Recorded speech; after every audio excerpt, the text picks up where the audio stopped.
मोहब्बत की लौंग। एक बार की बात है, गुरुग्राम हरियाणा में एक युवती रहती थी जिसका नाम रिया था।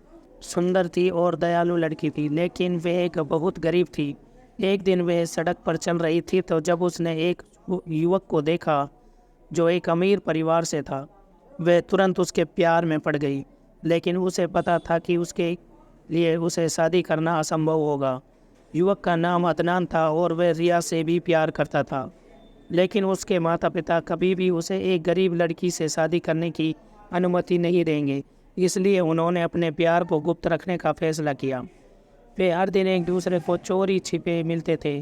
वे एक साथ लंबी और सैर करते थे, बात करते थे और सपने में देखते थे कि वे जानते थे कि उनका प्यार कभी भी स्वीकार नहीं किया जाएगा, लेकिन वे परवाह नहीं करते थे।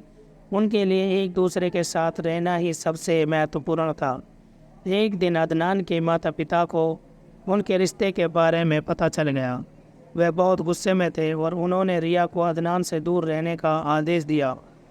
रिया को बहुत दुख हुआ, लेकिन उसने जान लिया कि उसे अदनान को छोड़ना ही होगा। अदनान भी बहुत दुखी था।